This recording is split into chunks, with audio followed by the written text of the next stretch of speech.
مجھے تو پتہ نہیں ہے، لیکن نبی صلی اللہ علیہ وسلم کے نبوت کے ثابت کرنے کے لیے ہمیں ان چیزوں کی ضرورت نہیں ہے،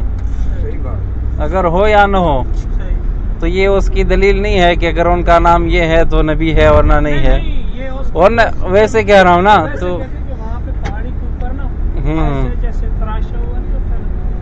تو الحمدللہ ہمارے لیے جو ان کے دلائل اور ثبوت ہے وہ کافی ہے۔ اس کے علاوہ کسی بھائی کا کوئی سوال ہو احد کے بارے میں؟ تو غزوہ احد کے بارے میں بات کر رہا تھا، خصوصاً اس سے جو عبرت اور درس لیا گیا ہے اس نقطے پہ ہم پہنچے تھے کہ دیکھیے کہ صحابہ ان کو ایک غلط فہمی کی غلطی ہوئی۔ غلط فہمی کی غلطی یہ ہوئی، پیچھے والے لوگ سن رہے ہیں انشاءاللہ؟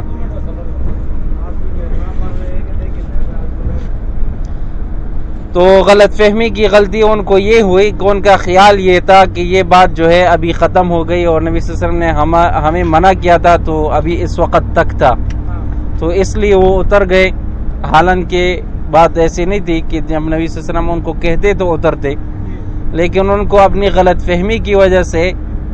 اترنا ہوا اور وہ وہاں بھی شہید ہو گئے جو اتر گئے، اور بعد میں کئی صحابہ بھی شہید ہو گئے، نبی صلی اللہ علیہ وسلم کو خود بھی تکلیف پہنچی، باوجود اس کے کہ نبی صلی اللہ علیہ وسلم کا مقام اور درجہ اور منزلہ کسی پر پوشیدہ نہیں۔ اسی طرح صحابہ، ان میں عشرہ مبشرین وغیرہ دیگر بڑے بڑے صحابہ تھے، لیکن ان کے وجود نے اللہ کا عذاب یا امتحان اس کو کہے، اس کو آنے سے کسی نے نہیں بچا سکا۔ تو اس سے ہمیں کئی عبرتیں ملتی ہیں۔ ایک یہ ہے، جس طرح کہ سورۃ آل عمران میں اللہ تعالیٰ فرماتے ہیں لیس لک من الامر شیء، نبی صلی اللہ علیہ وسلم کو خطاب فرماتے ہیں کہ آپ کے ہاتھ میں کچھ بھی نہیں۔ تو مطلب یہ ہے کہ جو اختیار ہے تو اختیار کل جو ہے وہ اللہ کے ہاتھ میں ہے، جس کو ذلت دینا چاہے، جس کو عزت دینا چاہے، جس کو فتح دینا چاہے، جس کو شکست دینا چاہے۔ یہ نہ نبی صلی اللہ علیہ وسلم کے ہاتھ میں تھا، نہ ان کے صحابہ اولیاء کرام کے ہاتھ میں، کسی کے ہاتھ میں بھی نہیں۔ اگر ہوتا تو نبی صلی اللہ علیہ وسلم اپنے صحابہ کو شہادت سے اور اس طرح کے شکست سے بچا لیتے، لیکن جب نبی صلی اللہ علیہ وسلم خود ان کو تکلیف پہنچ رہا ہے اور خود اپنے آپ کو نہیں بچا سکتے، اپنے صحابہ کو نہیں بچا سکتے، تو کون ایسے اور ہوگا جو اپنی مرید کو یا اپنے ہم عقیدہ والے لوگوں کو کسی تکلیف سے پہنچائے یا ان کو کوئی خیر پہنچائے؟ کوئی ایسے ہوگا؟ ذرا ذہن میں یہ بات رکھنی چاہیے، سوچنا چاہیے اس بات پر۔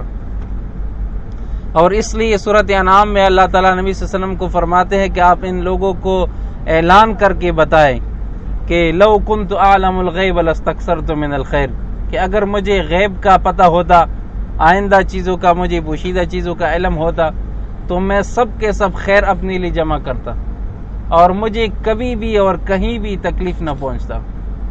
لیکن جب بات ایسی نہیں ہے، میں غیب کو نہیں جانتا اور نہ میرے ہاتھ میں کچھ ہے، تو مجھے تکلیف بھی پہنچ رہا ہے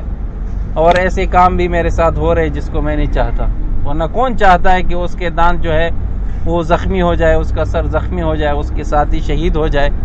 لیکن نبی صلی اللہ علیہ وسلم کے ہاتھ میں اس طرح کی کوئی چیز نہیں تھی۔ تو اس لیے یہ بھی ایک اہم درس اور ایک اہم سبق ہے جو ہمیں اس غزوہ سے ملتا ہے۔ تو اس لیے ہمیں چاہیے کہ اپنی عقیدوں کی اس بنا پہ اصلاح کرے، جس طرح کہ آپ نے غزوہ خندق میں بھی سنا کہ اگر نبی صلی اللہ علیہ وسلم کے اختیار میں کچھ ہوتا تو پہلے سے وہ دفاع کر لیتے، اتنی مشقت کی کیا ضرورت تھی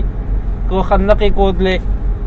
اور جس طرح کہ آپ نے سنا کہ کئی دفعہ ایسی ہوا کہ ان کو نماز پڑھنے کی نوبت جو ہے موقع نہیں ملتا تھا، تو تیر کی وجہ سے ان کی نمازیں چھوٹ جاتی۔ تو اگر نبی صلی اللہ علیہ وسلم کے ہاتھ میں کچھ ہوتا یا کچھ کر سکتے تو یہ سب جو ہے پتہ آ جاتی اور اسلام پھیل جاتا، لیکن ایسے نہیں تھا۔ اللہ ہر سب پہ امتحان کرنا چاہتا ہے، ہمارے پر بھی اور ان پر بھی۔ تو اس لیے ایسا عقیدہ رکھنا نبی صلی اللہ علیہ وسلم کے بارے میں کہ وہ مطلب ہمارے فریاد سنتے ہیں یا ہمارے ساتھ دیتے ہیں یا ہم ان سے مانگ رہے ہیں یا ان کے واسطے سے مانگ رہے ہیں، اس طرح کی کئی باتیں آپ سنتے ہوں گے، تو یہ غلط عقیدہ ہے۔ اس لیے ہمیں اس درس کو غزوہ احد کے بارے میں سب کو آگے کہنا چاہیے کہ ہم نے غزوہ احد دیکھا، خندق دیکھا، تو ہمیں یہ درس ذہن میں آیا. بات ایسی ہے کہ نہیں؟ اور دوسری جانب جو ہے اتباع سنت کی بات کر رہا تھا کہ ان کو اتنی غلط فہمی کی وجہ سے جو غلطی ہوئی اللہ نے ان کو اتنا شکست یا اتنی تنبیہ دی. تو آج کل ہم خود بخود اور قصدن جی يوم يمكن على الجنب تكون شوية يا أخي بعضهم نصف تقريبا طار